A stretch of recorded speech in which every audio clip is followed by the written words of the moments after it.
You're watching Toronto Sports Rush on the Bet Rivers Network. Welcome into the Toronto Sports Rush right here on the Bet Rivers Network. EJ Hradek, pleased to be joined today by a legend in the game of hockey, Brian Burke. Burkey, how are you, my friend?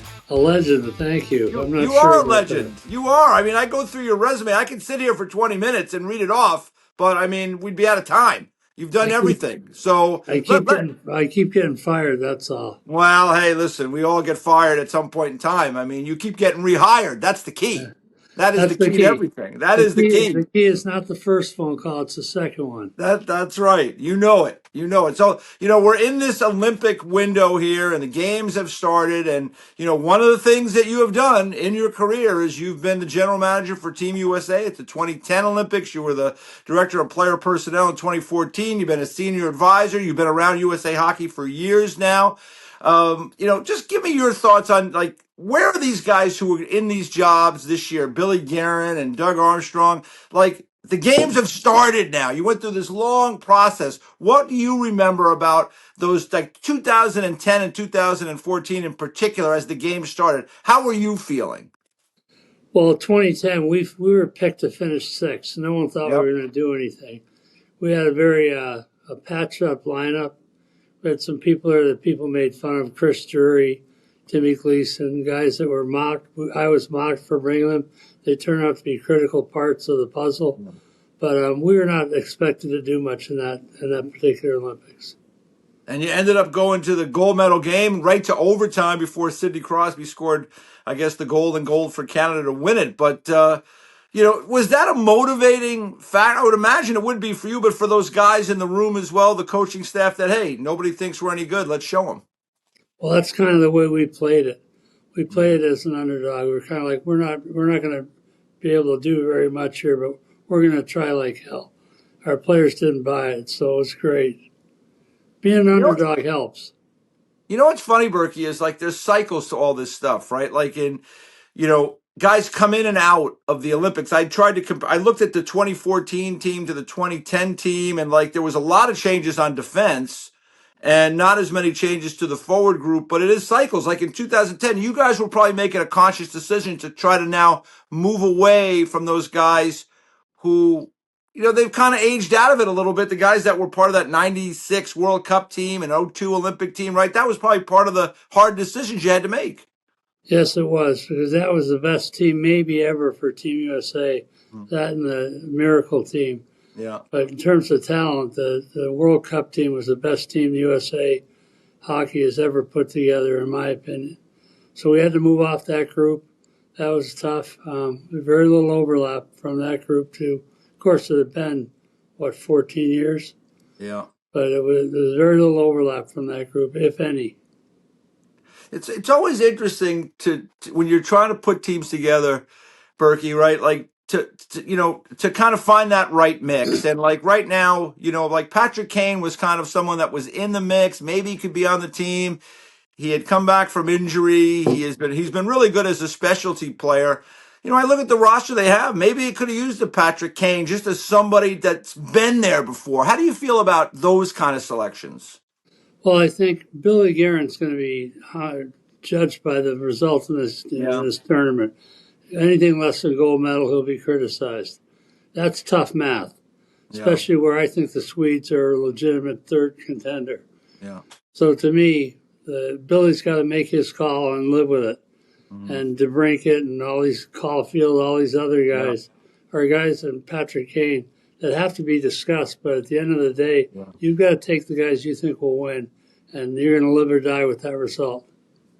Yeah, I mean, it's the hard decisions you have to make, and listen, it's not easy, as you well know. You've lived it. How about Team Canada this year? I mean, to have McDavid in his first Olympics, you've got Crosby playing, and I think it's his third Olympic Games. It's been such an unbelievable career over so many years. You were around Sydney during your time with the Penguins.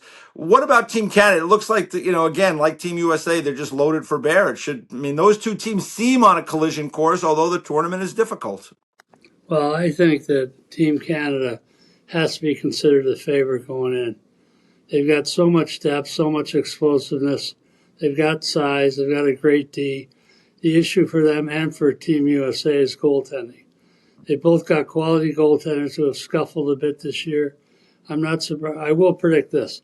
I will predict that goaltending will not be an issue for either team, but I'm not confident which goalie is going to end up being the number one goalie for either team. How tough is that, with goaltenders? I mean, we've seen it over the years. I remember Canada in '02, they started with Curtis Joseph. They got beat pretty good by Sweden. They moved to Marty Brodeur. He ended up winning a gold medal for them. In 2010, it was something similar. They started with Brodeur. They ended up with Luongo. I think in 2010, your group, Team USA, beat Brodeur's, pretty good. And it ended up being Luongo. What is it like for the management and the coaching staff dealing with goalies? Because it's such a short tournament. There's so little time. Well, I think that Canada's wrestled with it. We never had a problem with it. Ryan Miller was our guy. Yeah. And Jonathan Quick was there. But Ryan Miller was our guy in Vancouver. He was going to play every minute unless he got hurt. Yeah. And he was magnificent for us. So I don't know what it's like. I know one thing. In the pool round, in the first round when we beat Canada, I told our staff they're going to yank Brodeur. And they did, and Luongo was the one that beat us. So it's nice to have that kind of depth if you're Canada. Yeah, no question about it. I mean, and again, being a short tournament, maybe you could just give the viewers a little bit of an idea of just how quick this goes by and how you have to make really those quick adjustments, because there's no time. I know you go through these pool games here where you'll play the 3 games, and really all that's at stake is seeding, which is important, but you're not knocked out of it. But then it can get ugly real fast. Just, again, give the viewer the idea of how things can turn so quickly in this kind of tournament. Well, the problem is the pool games do count, because seeding ends up being the vital part of everything. Mm-hmm. So for you to lose one of those pool games is critical. We won all of ours, but we had battles in one of them. We had a battle against, I guess it was Switzerland, I think. And you're literally biting your fingernails off and sweating. Yeah. I had a suit coat on, but I was sweating right through my armpits for all the games, because losing one game in the pool round has a dramatic effect on who you play next. So running the table is critical. Mm-hmm. And believe it or not, running up the score is critical in the first round. Yeah, that's part of the tiebreaker, right? Yeah. So you see teams win 16-1 against, Hungary or one of the lesser countries, not making fun of Hungary. Yeah. But you see them run up the score and you're saying to yourself, why do they do that? You have to. Yeah. It's part of the tiebreaker. It's part of the tiebreaker. Goal differential, goals scored. I mean, that's all part of it. You mentioned that losing a pool game. Like Finland loses to Slovakia on the opening day of the tournament. And, it puts them in a tough spot now, right? I mean, because they got Sweden coming up next. And you mentioned already, Sweden has got a good team. If they were to lose to them, they're looking at being in a much different position in this tournament than maybe some people thought. They're virtually going to have no chance if they lose the second game, in my view. They won't recover from that. And they got a good team. I love Finland. I love the way they play. I love their players. But if they lose that game, they're done, in my view. They'll play a third game, but that'll be it. When you look back at, the selections that took place, were you surprised? Was there anybody that Brian Burke would have liked to see playing, or, for Team Canada, Team USA in particular, or do you feel like, hey, these are the tough decisions that get made? And you mentioned already, Billy's got to live with it. Well, I hate people who second guess. They nitpick these decisions to death. There was no other choice for goal in U.S. but Connor Hellebuyck. He's our guy. He will be the starter. If he can't get it done, fine. They got Otto going. He'll be fine, I think, too. But the rest of it's nitpicking. Yeah. And people have no stake in the games at all. Saying, well, they should have taken this guy, should have taken that guy. The 2 guys I would have wrestled with over Canada were Sam Bennett. For the U.S. was I would have wrestled with Patrick Kane for sure. Mm-hmm. Yeah, and Bennett ends up being on the team due to injury, which is, that's another factor in all this, is like they're monitoring the injuries. It's got to be must have been really difficult for Cirelli and for Point, to step away or having to step away at the late date, because, it could be a once in a lifetime opportunity for these guys. Well, it probably will be, because they're not frontline guys. They're both really important players. Both those guys are bottom 6 players. Maybe not Braden Point. Braden Point's the top 6, but for the other guys, this might be it. They might not get another chance. For Cirelli, might be it. for anyone who gets hurt, it might be it. For Quinn Hughes, probably not. Mhm. But it is really hard. You've got to be unselfish. You've got to trust the doctors. Can I finish it? It's not can you start the game or start the tournament. The question is, can I finish this tournament? If you can't, you got to step away. Yeah, no question about it. One quick question about the coaches, and in particular, Mike Sullivan. Again, you worked with him in Pittsburgh. He has been involved in these kind of major events. He was the head coach for the Team USA at the Four Nations. Coaches, how valuable, how important are they in making those in-game decisions? And again, it's a short tournament where every little detail matters. I think they're critical. I think it's really important.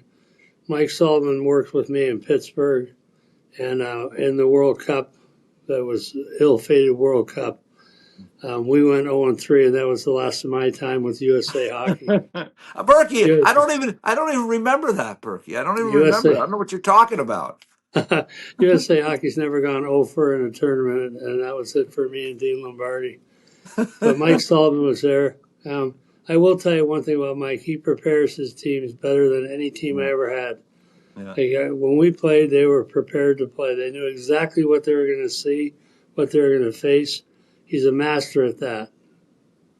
Yeah, he is a guy that doesn't leave any stone unturned. Let me switch over now to, we're in this Olympic break. We're getting ready for the NHL to return in a couple of weeks. You were the general manager of the Toronto Maple Leafs. You wore that hat. You've been through all, you know what that's like.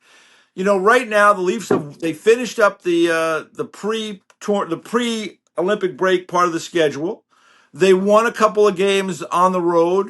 They're 6 points out of a playoff spot right now. There's a lot of teams in the mix in the East. I would say their chances of making the playoffs aren't great, just based on how things have gone this year and the amount of other teams that are kind of in between them and a spot. What do you do, Brian, in this situation? I mean, they got some guys that are unrestricted free agents. They've got Bobby McMahon. They've got Lawton, who they picked up last year, Yarncroc, Stetcher. I mean, do you move on from those guys? Is that something you have to do? And then do you think about trading some other guys? Or do you just stand pat and try to make the playoffs and add to your team? I think you work both sides of that equation. You find out what you could get for the players that you want to trade if you get to that point. You have to prepare to sell and buy. And wait and see how the first two games go coming out of the break. The 6th is the trade deadline. Yep. They have to prepare for everything and be ready for everything. I don't think their chances are good either. I loved Brad Treliving. I hired him in Calgary. Yep. And I think he's a quality guy. I think he's done a good job. But I think the no trades and no moves have really crippled this team, most of which preceded Tree. Yeah. What do you make of Bobby McMahon in particular? Because he's been a really good find for them. He's been a good player. He's going to he has a chance to get up to 25 goals or so this year. He's got some good speed. He could be somebody that could fit on another team, but he's also somebody you probably want to keep. I mean, that's got to be a tough call because you don't want to give away players that can help you, but if you can't sign them, you don't want to lose them. I've talked about Bobby McMahon the last couple of days because his name comes up every time. Yeah. He's the first person people talk about trading. I'm like, okay, he's 27, I think. Yeah. He's not young, but he's not old either. And he's a really effective player. I don't get how he's the first name you come to. You're talking about trading players. Bobby McMahon is a good player. He's got good wheels. He's big. He can skate. He's got good hockey sense. He works hard. Not really aggressive physically, but he hits. So to me, I don't get that he's the first guy. He wouldn't be the first guy on my list. Well, you have to get him signed though, right? You don't want to lose him for nothing as a free agent. Well, I've never overpaid on that basis. That's how I lost Sean Thornton in Anaheim. Yeah. They wanted 3 years. I said I'd do 2. I lost him. And that was a mistake on my part. It ended up biting me right in the ass. But the fact of the matter is, you've got to make a financial decision on every player before they start talking. You can't wait and see where it goes and say yes or no. You have to set a budget before you start talking. Say, this is what we pay Bobby McMahon. You don't offer that right away, but you work up to it. Yeah. And sign him or let him go. But letting him go, I'm not going to jump off a bridge if I lose Bobby McMahon. Yeah. I'd like him to come back, but I don't have to post cards at the bridges if I don't. Yeah. Well, first of all, I'd hate to see you jumping off any bridges there, Brian. I mean, that would be, it's come on, we don't need that. But I would say in that negotiation that leads up to the deadline, if you don't think you can sign him, right? They're asking more than what you want to pay, and your And team move is them. middling at best, I mean, that's a situation where I think you probably do have to consider what you can get on the market. Yes, you take whatever you can get and move him at that point. Yeah. If he wants $5 million a year, see ya, bye. Get on a plane. Get on a plane, son. He might be a valuable asset in that regard because you mentioned all those things about him. I mean, maybe you can get a first rounder for him. Maybe you get 2 2s or a 2 and a 3. I don't know what it would be, but like you said, working both sides of the equation, I think Toronto has to do that because, they got some holes to fill on this team, particularly on defense where, they've grown old pretty quickly there. If they can get a first for Bobby McMahon, don't wait. Pick up the phone. Yeah. I just said I'd like to keep him. A first round pick, I don't think so for a 27-year-old with Yeah. a shot at 25 goals. Yeah. Yeah. Well, listen, we've seen stranger deals, Berkey. It only takes one. I It only know. takes one guy that wants him, and there's pressure to win. There's always the market pressures, and if you think he's a piece, somebody might be willing. I mean, look at last year, Scott Lawton from Philly. They ended up paying a first-round pick to get Scott Lawton. Yeah, but Scott Lawton can kill penalties, and he's a Yeah. gritty guy, very different player than Bobby. I like Bobby a lot. I just said that, but Scott Lawton, I get the enticement, why people wanted him. I think he still has value if they want to trade him again. What about some guys, Berkey, that are, a guy like Morgan Riley is fascinating to me. He's got 4 years left on a contract, $7.5 million against the cap.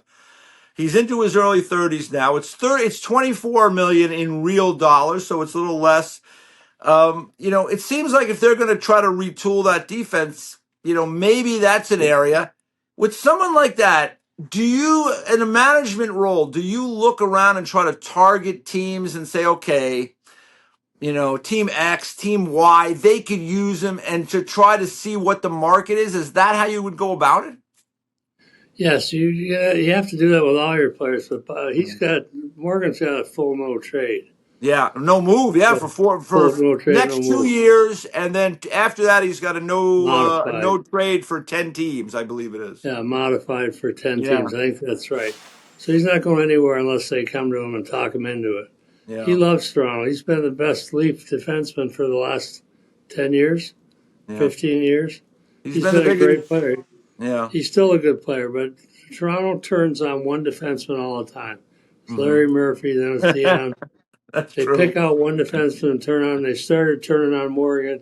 So maybe that day will come, but I can't see it yet. He's too important. What else could they do, do you think, to help retool that blue line? Because as you look at it, like, Oliver Ekman-Larsson this year has been really good for them, but he's no kid. And then you've got Tanev, who's had a lot of injury issues. Who knows where he's going to be? He's at 36. I mean, I would think that that's an area they got to try to retool. I mean, how can you go about doing it? Well, they've traded away lots of picks and lots of prospects, so they can't do much more of that. It's the same thing in Pittsburgh. We got to a point where I talked to Ron Hextall, and I didn't tell him because he agreed. I said, we got to stop trading first-round picks. Jimmy won 2 cups. God bless him. I love him. And he deserves both. He's got 3 rings, for God's sake. I shouldn't be lecturing him. But I said, we've done that enough. We got to keep our picks. So we took Owen Pickering, who's going to be a good player.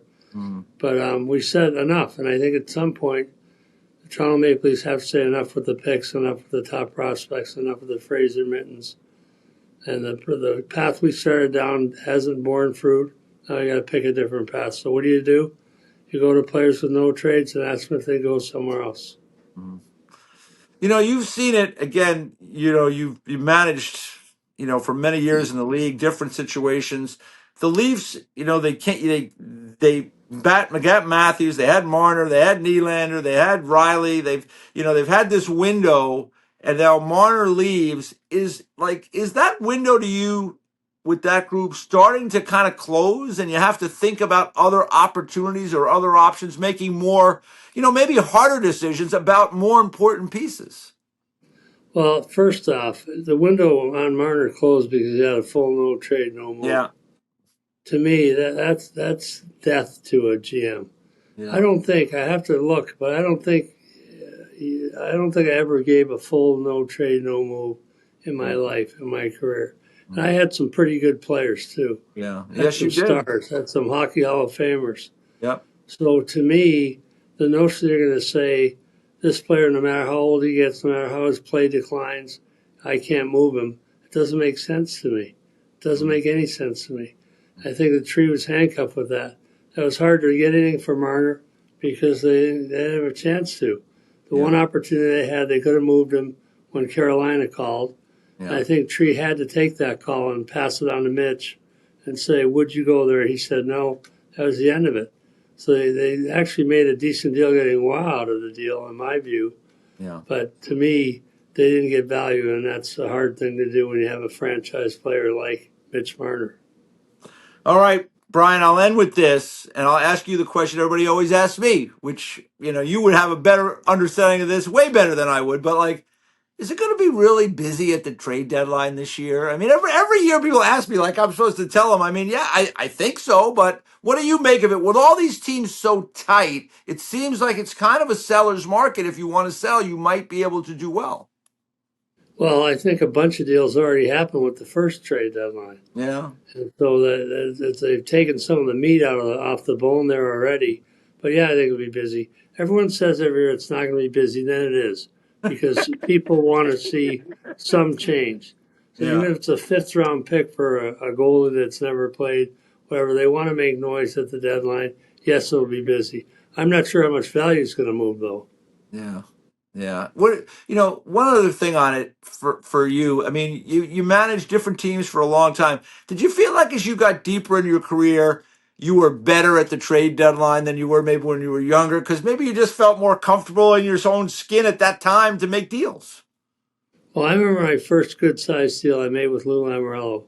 I dialed him to make the deal and hung up the phone. Dialed him again, hung up the phone. Went out for a walk. I was terrified. I was scared shitless. Sorry, pardon my French. But I went back and finally made a deal. It was, I think it was Bobby Holik for Eric Weinrich, Sean Burke. It was a great trade for both teams. Worked out great. Yeah. I was terrified. When I did a year later, when I did the deal for Chris Pronger, and at the end of my tenure in Hartford, I made that without hesitation. Once we decided to do the deal, boom, we're doing it. Yeah. So I think you get more courage, you get more, you feel more battle hardened, if you will, more like a veteran. So I think you get better at it for sure. I was way better at it later in my career, although people in Toronto would argue that. I was way better later in my career. I tried to do at the end of my first year, I tried to make a big deal every time. At the end of my first year in Hartford, I drafted Chris Pronger. And in my first year in Vancouver, I drafted the Twins. And in my first year in Toronto, I brought in Diamphanov or signed Phil Kessel. So I tried to make a big splash. I gave my team a chance, got to know them, got to know the coaching staff a little better, and then made a big deal. Interesting. Well, listen, like I said, experience, I always feel like experience is such a great thing. I'm trying to picture you going out for that walk, worried about Lou, who you had played for and knew so well at Providence. But I can see anybody being worried about calling Lou and making a deal.